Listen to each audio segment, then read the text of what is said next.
Hello, everybody, and welcome today. My name is Andrea Long. I am the Community and Outreach Director for New Vida Church of God here in Dallas. And I've got with me today Leanne Jameson. She is the Executive Director for Prestonwood Pregnancy Services. If you've been around New Vida for a while, you're probably very familiar with Prestonwood Pregnancy Services. But if you're not, I'd like to go ahead and hand this over to Leanne to just give us a little bit of an intro of what Prestonwood is all about. So, Leanne, take it away. Well, thank you so much for inviting me to our Zoom conversation, the new way of, I guess, meeting together. But yeah, so Prestonwood Pregnancy Center, I simply put, we exist to help those that find themselves in an unplanned pregnancy make a life-affirming decision. We do that through a lot of different ways, but built on a foundation of prayer and the gospel. We do pregnancy tests, sonograms, classes. We give resources away. It's a very complex ministry, but really it's that helping those that find themselves in that unplanned pregnancy make that life-affirming decision. Well, awesome. Thank you for meeting with me today. A large part of the reason that we wanted to invite you to talk with us today is, one, to allow you to give our congregation an update about kind of how things are going in light of shelter in place and concerns with COVID-19. But also, we wanted to talk to you a little bit about how we can, as a community and as a church, kind of address the needs of those who might be feeling a lot more anxiety than normal about pregnancies in this season, with the unknown of what is coming next and with having to stay at home and struggles with the availability of resources and income. So thanks for taking some time out for us. My first question for you is, have you still been able to see clients during this time of shelter in place, and how has that been going for you guys? Yeah, that is a great question. And yes, I would say one thing God has taught me in the last few weeks is that we serve a very creative God, which this virus did not take him by surprise. And if we just seek his wisdom and have ears to hear, he's going to share with us the way to accomplish his will. And so really, I'm so grateful for that, because a few weeks ago when this pandemic hit our nation, I think it left a lot of people reeling and a lot of people confused, and definitely most people fearful. Yeah. And, we already exist. Our ministry in a lot of ways exists. It's people making decisions out of fear. Mm-hmm. Fear is a very uncomfortable emotion, and it will beg to be attended to. And I think so often when a woman finds herself fearful about a pregnancy, she's going to be starting to seek an abortion. So we knew that as the world closed down, we could not. Yeah. That in fact, our services were going to be even more needed. So how then, the question was, how then do we operate in a safe way, because we value all life, a way that protects the life of our staff and our clients. And so we got creative. Honestly, in just a few hours, what often will take medical practice 6 months to implement, in 4 hours, in fact under 4 hours, we started telemedicine. Wow. So we put together pregnancy test kits, and a client could drive by if they were able to and pick up this kit, and they would do a pregnancy test at home and then have a visit with a nurse virtually, like you and I are talking right now. That's incredible. Yeah, and if she couldn't pick it up, we would courier it to her or overnight it. Mm-hmm. And it was incredible. I expected that some of our clients would respond. I guess if you know about the generation that we serve, then they're very tech savvy.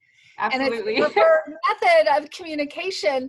It should not have shocked me, but it does shock me that we have been averaging 4 and 5 virtual visits an hour right now. Those are women that are in crisis pregnancies and don't know where else to turn. And Mhm. so, and then if they're abortion determined or vulnerable, we're still doing those sonograms on site. And we put a lot of protection into place, but we also know that there's a place for concern, but there's not a place for fear. And so, out of concern, we put some protection into place, but we walked forth in faith and not fear. And so, I'm so thankful that here we are several weeks in and we are healthy and God is protecting us. And we're going full steam ahead. We've also, out of this fear or out of a lot of, especially in the South Dallas area, as you know, a lot of the people that live in that southwest corridor of the city are hourly employees. Yes. A good proportion. And they were probably the most affected by the downturn in the economy as a result of the virus. And I said to the staff, the Lord just put it on my heart that if we had it, we needed to give it away now. That this was not the time to hold back resources thinking we might need them at a later date. This was the time. And so I said to the staff, if we have it, you give it away. And so we put it out in the community and we put it on social media that if you need formulas, diapers, wipes, baby supplies, all you had to do was drive up to the center, flash your lights, and we would bring them out to you. And so last week alone at our South location, I believe we gave away, hundreds, we've lost count, hundreds of boxes of diapers and wipes and formula. They're very hard to come by right now. There's a shortage. And so being able to meet that need, we give everyone a Bible and we pray with them. And if it would encourage your people to know that God is at work in the midst of this. And we are on the front lines. And I can tell you that people are seeking to understand. In just one swoop, all of their idols were removed. And they are looking to figure out why, and what is happening in their world. And well, we know the answer to that. We know who is the greatest giver of peace. And so they've just been so open to the prayer and the Bibles and sharing of the gospel. So that's very, as you can imagine, that's exciting. So That's amazing. It's so exciting to me personally to hear that your ministry is flourishing. That this has presented an opportunity to present hope and to present love and to present answers. And that's how good our God is. And that's awesome. Thank you for sharing that. A follow-up question, I guess, is have you seen a change in the types of clients that you're having? Do you have more clients coming in? Do you have different kind of people in different life situations than you're used to seeing? Yeah, what I think is interesting right now for sure is that the effects of the pandemic is not a respecter of any person. And so we have seen couples that were what we would have considered obviously financially secure, had maybe insurance in place, had everything that would make it an easy choice to continue with a pregnancy. Just the uncertainty has directed them to our doors. Certainly also, as you are probably aware, the government came out early on and said that abortions were non-essential procedures. Like, can I get an amen? We've known that all along.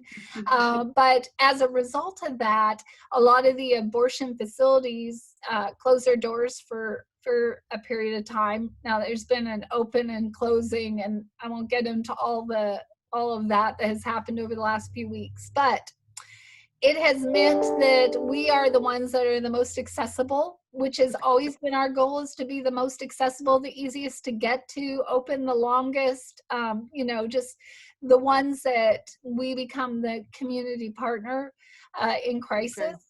And so, we've seen probably a broader spread of backgrounds than we had in the past. There's one common denominator though, and that is just the uncertainty that people Yeah. are experiencing right now. And like I said, we have received more emails from clients in the last few weeks than we have ever received, just saying thank you for just being that steady force for us. So yeah. Well, a follow-up question to that then for me would be a really practical question.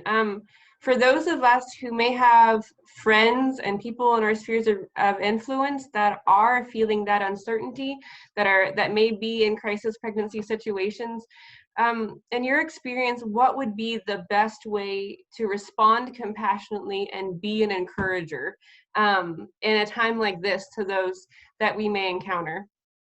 Yeah, that's a great question. Thank you for asking that, because, as believers, as followers of Christ, we should be known by how we love. We're told that. We're told that in Mhm. His Word, that we will be known to be His by how well we love. Yes. And, I think, and I hear it sometimes in churches. I have people walk up to me and they'll say, not meaning it for to sound judgmental, so hear my heart. Mhm. I understand on a different level what our clients have dealt with in their lives that get them to the point of an unplanned pregnancy. Mhm. But they'll say, man, if they only had thought better, they wouldn't be in that situation. And I always share this story. One of my staff members, she is what we call an abortion survivor. We use Mhm. that word survivor for a reason. But she had experienced abortion in her past. And one time when we were being interviewed by a pastor as a staff, the pastor had said, as a result of some of the things we were talking about that we see as frontline ministry, he Mhm. had turned to another pastor and said, what we need to do is we need to teach on this idea of raising the bar in the American family. We need to raise that bar. Mhm. And true, absolutely true. I think that the American family is an endangered species right now.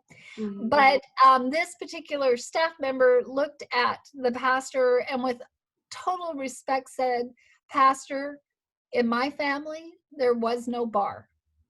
And Yeah. I thought, right there, to assume that the clients that walk through the doors of a pregnancy center, first of all, that they had a choice about that pregnancy. Unfortunately, a small percentage of our clients are in a situation not as a choice. Yes. But secondly, to think that they ever had someone speak life into their as they grew up, Mhm. or were an encouragement to choose better, or Mhm. found their worth in something other than someone else's acceptance, or who Mhm. weren't dealing with such a degree of shame or feeling unlovable that they're looking Mhm. for love in all the wrong places. I think, to quote a bad country song. But I think I think the truth of the matter is, any of us, one family situation or one poor choice could have been one of the young women walking into our centers. And when you pray for the Lord to give you His eyes to see His child, that young woman, and I tell people all the time, you can't be pro-life and not be pro-her. You Yeah. you can't be pro-life and not understand that God designed and knitted her together in her mother's womb with a plan and a purpose for her life, that sent His Son to die on the cross for her. And when you understand that, then you understand that she needs as much of the love and grace that we want to extend her unborn child. She needs as well, probably more so in some ways at that very moment.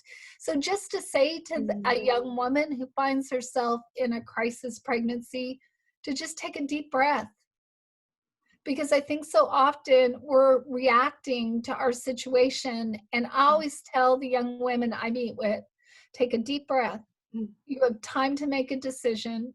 Let's react. Let's, rather than react to our situation, let's respond. Because when you react And that is the instant gratification. Just get rid of this pain, get rid of this difficulty, which is what the abortion industry preys on.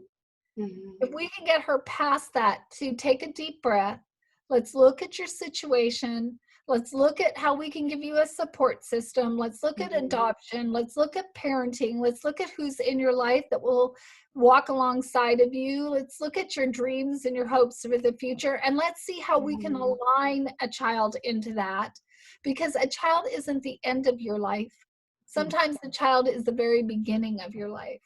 And, you know, I think when you can speak words of hope and calm, and she can just take some time and not rush into a decision, we often see her make the healthiest and best decision for both her and her unborn child. That's really good advice. I thank you for that. I think I've got only one or two more questions for you. A question that I have for your facility, and then also just for us moving forward.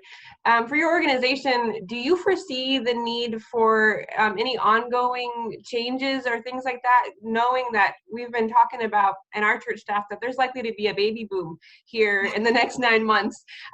There's the news outlets have been covering that, as well as the fact that new doors may be open for you because you guys have come up with some creative ways to meet with clients that you never would have dreamed happening maybe this soon, I would guess. So with that in mind, when you look to the future, what does that look like for your organization potentially, and how should we be thinking as a congregation as we're looking to the future, expecting the needs that might be coming down the pipeline in our communities?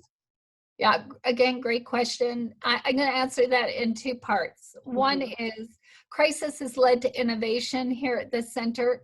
You know, we do our classes. We've been doing Zoom classes, and classes that we had 10 to 20 participants in the past on site. We've seen 50, 60, and 70. That probably more than that because it's multiple people around a computer screen, learning about pregnancy, learning about being good parents, learning about finances and all the things that affect a family. That is very exciting. I can't see us ever going to just on-site classes again. I also do not believe we won't ever have the option to do telemedicine. That we have built the platform now. I said to the staff, mark this down. I believe that there will be a day in the near future where a woman sitting in rural Texas that does not have access to a pregnancy resource center, that we're going to be able to overnight that pregnancy test kit and meet with her face to face and talk about her life affirming options. Who knows? Maybe there will be the day that we're meeting with a woman in another part of the world. That fulfills the Great Commission. Not only are we taking the gospel into our community, into our nation, but perhaps even the world. And that's exciting, especially because there are areas of the world that don't even allow, China as an example, pro-life literature to enter into the country. So there may be possibilities now as a result of our being forced into this new world that we all find ourselves in. I think it's going to actually grow ministry, where a lot of people were fearful of the virus hindering it. God's bigger. He can do exceedingly and abundantly more than we know to ask or even expect. Now, with regards to what does the future look like at the Pregnancy Center beyond, obviously, a lot of the things that we put into place, new ways of doing ministry, you're very right. History has shown us in the Pregnancy Center world that after homecoming, after prom, after Christmas break, reading week, you name it, there are certain times where you can almost mark the calendar and know that we are going to be busy 6 to 8 weeks later. And, you know, I jokingly wanted to put up a Facebook post that said social distancing not only does it prevent coronavirus, but pregnancies, but my staff thought maybe that wasn't the best idea. but the truth of the matter is we have young people not practicing social distancing because young people never believe anything is going to ever happen to them. And they have a lot of time on their hands. And we know that that doesn't lead to always the healthiest choices. So I very much expect that come July, we're going to be slammed. And then mark my words, 7-8 months from now, as babies are being born, I pray and hope that the economy is in a different place than it is right now. But you and I both know we don't know what the future holds, and we have to be geared up and ready as a body. This is going to be our opportunity to walk the walk, and not to just be pro-life in word, but to be pro-love in action, and to envelop these young people into our congregations and through our center, to be able to say to them, you are not alone. You can do this, and let us help equip, not necessarily enable, but equip you to do this well. You know, I'm not interested in being a Band-Aid ministry. I want to see true life change, and that requires investment of time, of our prayers, and of our energy and our resources to be able to help these young people. It's going to be an opportunity for ministry. For sure, for sure. How can we as a congregation best support Prestonwood in this specific season? I mean, prayer. Okay. If you haven't downloaded our prayer app, Friends of PPC, then please do. Okay. Because when we have abortion determined women on site, we will push out a notification. So accept those push notifications, and then you can know to pray. That's life changing around here. So pray. If you feel led to serve, we are about to open up across from the Planned Parenthood Surgical Abortion Facility down by the hospital on West Virginia. And that is going to be a new center for us down there. And so, you know, you're going to have one option for death across the street, and our door looks at the abortion facility's door. And we're an option for life and light. And so we are looking for help. We are going to be open 6 days a week, so that requires volunteers as well. Okay. And then, go ahead. Oh, sorry. Do you have an idea of when that facility may be opening, or is that something that you're still in the works? It's ready. Okay. We're just, you know, trying to get through the crazy so that we can get it up and operational. But I'm imagining by the middle of May for sure. So just a few weeks away. And then, of course, we're so grateful for your support.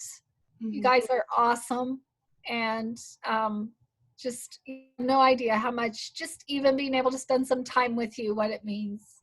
Oh, well, thank you for that. We enjoy hearing the good news of all that has been going on in your organization for years. And it's good to have an update to hear that you guys are flourishing right now. My last question for you before I pass it off to you, if you have any final things you'd like to say, is if someone is interested in finding out more about Prestonwood Pregnancy Center, whether it's because they would like to volunteer or donate, or it's because they see this video and they realize that you may have services that they need access to, what is the best way to find out more or to get connected with you? Yeah, there's several ways. PrestonwoodPregnancy.org. You can chat, you can email, you can donate. If you have specific questions for me about the ministry, you can reach me at ljamieson, JAMIESON @prestonwood.org. You can call the center. I'm here a lot, so feel free to reach out. But any of those ways, chat, email, or calling me directly, someone should be able to help you. Well, thank you. So do you have anything else that you'd like to share with us that we haven't gotten to touch on yet? Wow. You know, I think I encourage you all to just keep your eyes on, you know, what you've already been doing, and that's on Jesus and the ministry that he calls you to. And just know that we are so grateful. Those of us that are serving out in the public right now, we're just grateful to know there's people behind us. You know, I heard it once said that pregnancy centers are the ambulance and the church is the hospital. And so just grateful for your support and your love and your prayers. And, there will be a time this is over. And my prayer for me is that I don't miss the lessons and the opportunities that God presented through it. For sure. For sure. Well, thank you so much for joining me today. For those who have watched, I'm going to put in the description for this video a couple links to Prestonwood's website and some of the resources that Leanne has talked to us today about. As always, I encourage you to be praying for Prestonwood and all the work that they are doing. And if you are interested in volunteering or donating, especially in this time, please go check it out. Go ahead and look into it, look on the website, see the ways that you can reach out and serve, because we really appreciate everything this ministry is doing, and we're thankful to be able to partner with them. With that, thank you, Leanne, and goodbye, everyone, and I just pray that you have a blessed week. See you later. Bye.